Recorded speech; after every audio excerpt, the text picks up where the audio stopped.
Welcome to journalist TV. నేను రేవతి.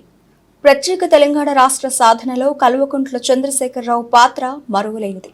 రాజకీయంగా ఎన్ని ఒడిదుడుకులు ఎదురైనా రాష్ట్ర సాధన కోసం అందరినీ ఏకతాటిపైకి తీసుకురావడంలో కేసీఆర్ తనదైన పాత్ర పోషించారు.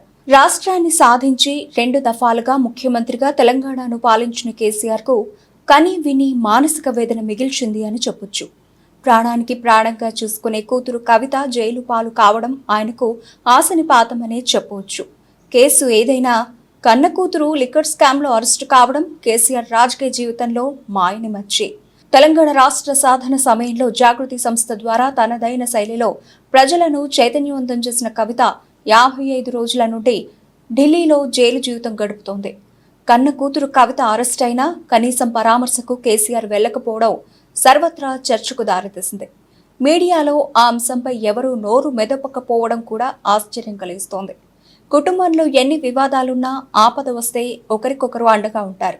కానీ మాజీ ముఖ్యమంత్రి కేసీఆర్ కవితను పరామర్శించకపోవడానికి ప్రధాన కారణం పార్లమెంటు ఎన్నికల నేపథ్యం అనే చర్చ జరుగుతోంది. లిక్కర్ స్కామ్లో కూతురు కవితను పరామర్శిస్తే రాజకీయ విమర్శల జడివానలో పార్టీ తీవ్రంగా నష్టపోతుందనే వాదన వినిపిస్తోంది. కూతురు అరెస్టు విషయంలో కేసీఆర్ అంతగా స్పందించకపోవడం గమనార్హం. కూతురు కన్నా రాజకీయ ప్రయోజనాలే కేసీఆర్ కు ఎక్కువ అనే ప్రశ్నలు తలెత్తుతున్నాయి. ఓ తండ్రిగా రాజకీయవేత్తగా కేసీఆర్ వ్యవహరించిన తీరుపై పొలిటికల్ అనలిస్ట్ మారడి నాగేందర్ రెడ్డి విశ్లేషణ. రాష్ట్రంలోనే పెన్షన్ జిల్లాగా మారిన లిక్కర్ స్కామ్ విషయంలో మాత్రం కేసీఆర్ కుటుంబ వ్యవహార శైలి మీద చర్చోపచర్చలు కొనసాగుతున్నాయని చెప్పవచ్చు. ఎందుకంటే కేసీఆర్ కుటుంబంలో అత్యంత ప్రియమైన స్థానం ఎవరిదైనా ఉందంటే అది కల్వకుంట్ల కవితదే అని చెప్పవచ్చు. ఎందుకంటే ఉద్యమ నేపథ్యం నుంచి తెలంగాణ జాగృతి నుంచి కూడా తనదైన శైలిలో పార్టీలో కీలక భూమిక పోషించి పార్లమెంటు సభ్యురాలిగా, ఎమ్మెల్సీగా వివిధ హోదాల్లో పనిచేసిన కల్వకుంట్ల కవిత మే 17వ తేదీన లిక్కర్ స్కామ్లో ఢిల్లీ పోలీసులు అరెస్ట్ చేశారు. ఆ నేపథ్యంలో ఆ రోజు నుంచి ఈ రోజు వరకు సుమారు 55 రోజుల నుంచి కూడా బెయిల్ కోసం తీవ్రంగా ప్రయత్నం చేస్తున్న బెయిల్ దొరకని పరిస్థితి నెలకొంది. కానీ ప్రజల్లో మాత్రం ఒక ప్రధానమైన చర్చ కొనసాగుతుంది. కల్వకుంట్ల చంద్రశేఖరరావు మాజీ ముఖ్యమంత్రి, ఒక ఉద్యమ నేత, రాష్ట్రానికి 2 సార్లు ముఖ్యమంత్రిగా వ్యవహరించిన కేసీఆర్ కుటుంబాన్ని పక్కన పెట్టి రాజకీయానికి అధిక ప్రాధాన్యత ఇచ్చాడు అనేది ప్రస్తుతం జరుగుతున్న చర్చ. ఎందుకంటే మే 17వ తేదీ నుంచి ఈ రోజు వరకు చూసుకుంటే సుమారు 55 రోజుల పాటు కవితను జైల్లో పెట్టినప్పుడు ఒక తండ్రిగా, బాధ్యత గల కుటుంబ పెద్దగా కేసీఆర్ పోయి పరామర్శించాల్సింది పోయి కేవలం ప్రకటనలకే పరిమితం అవడం నిజంగా పార్లమెంట్ ఎన్నికల నేపథ్యంలో రాజకీయ కోణంలోనే కేసీఆర్ ఢిల్లీ వెళ్ళి కూతురిని పరామర్శించలేదనే చర్చ మాత్రం కొనసాగుతారు. కాంగ్రెస్లో కావచ్చు, ఇటు బీజేపీలో కావచ్చు విస్తృతమైన చర్చ. దాంతోపాటు ప్రజల్లో కూడా ఒక అనుమానాలు కూడా రేకెత్తుతున్నాయి. సొంత తండ్రి కుటుంబంలో ఏ వ్యక్తి ఆపదలో ఉన్నా ఆదుకోవాల్సిన, అండదండలు ఇవ్వాల్సిన తండ్రి రాజకీయం కోసం తెలంగాణలో పార్లమెంట్ ఎన్నికల్లో లబ్ధి పొందడం కోసం కూతురు పరామర్శించకుండా ఉండటం ఏంటి అనే ప్రశ్న తలెత్తుతుంది.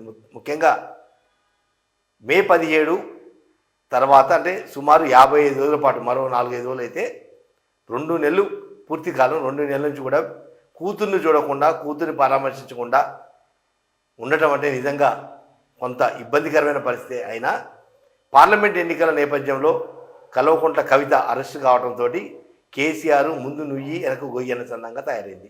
అటు కూతురు పరామర్శిస్తే కాంగ్రెస్ పార్టీ చూసిన వాళ్ళు లిక్కర్ స్కామ్లో కూతుర్ని అరెస్ట్ చేసి కేసీఆర్ కూడా దాంట్లో భాగస్వామ్యం అయ్యాడా అనే ఒక విమర్శ వస్తుందని చెప్పి ఒక ఆలోచన. మరోవైపు పార్లమెంట్ ఎన్నికల్లో ఒకవేళ కనుక కవితను పరామర్శిస్తే పరోక్షంగా రాజకీయ ఇబ్బందులు తలెత్తుతాయనే ఒక ఆలోచన కూడా కేసీఆర్ని కట్టడి చేసిందనే చర్చ మాత్రం కొనసాగుతుంది. వాస్తవంగా ఎప్పుడు ఎక్కడ దేశంలో ప్రపంచంలో ఎక్కడైనా సరే కుటుంబానికే ప్రథమ ప్రాధాన్యత ఇచ్చే రాజకీయ నాయకులు ఉన్న నేపథ్యంలో కల్వకుంట్ల చంద్రశేఖరరావు మాత్రం రాజకీయానికే ముందు ప్రియారిటీ ఇచ్చి ఆ తర్వాతనే కూతురన్న అంశం మాత్రం ప్రస్తుతానికి చర్చ కొనసాగుతుంది. మొత్తం మీద 13వ తేదీన పార్లమెంట్ ఎన్నికలు పూర్తి అయిన తర్వాత 15వ తారీఖు 16 తారీఖు ఒక 2-3 రోజులు అటు ఇటుగా ఒక వారం రోజులు మాత్రం కేసీఆర్ ఢిల్లీ పర్యటనలో కల్వకుంట్ల కవితని పరామర్శించడానికి ప్రయత్నాలు ముమ్మరం చేశారు. ఆ విధంగానే అడుగులు వేస్తున్నారని చెప్పవచ్చు. మొత్తం మీద ప్రస్తుత రాజకీయ పరిణామాలు చూస్తే కుటుంబమా రాజకీయం అంటే కేసీఆర్ మాత్రం కుటుంబం కన్నా రాజకీయమే ప్రాధాన్యత ఇచ్చినట్టుగా అన్నప్పుడు దాంతోపాటుగా ప్రస్తుత బీఆర్ఎస్ పార్టీ పరిస్థితి కొంత ఇబ్బందికరమైన నేపథ్యంలో బీఆర్ఎస్ పార్టీకి కొంత మనుగడ సాధించేందుకు లేదా బీఆర్ఎస్ పార్టీ మీద ఒక మచ్చపడకుండా ఉండేందుకు కూడా కవితను పరామర్శించేందుకు వెళ్ళలేదు. పార్టీ కనుక ఒకవేళ కవితను పరామర్శిస్తే పార్టీలో చాలా ఇబ్బంది తలెత్తే అవకాశం ఉన్న నేపథ్యంలో కేవలం కేటీఆర్తో పాటు కొంతమంది నేతలు మాత్రమే వెళ్ళి కవితను పరామర్శించారు తప్ప సొంత తండ్రి కల్వకుంట్ల చంద్రశేఖర్ మాత్రం వెళ్ళకపోవడం నిజంగా సామాన్య ప్రజల్లో మాత్రం ఒక పెద్ద ప్రశ్నగానే తలెత్తుందని చెప్పవచ్చు.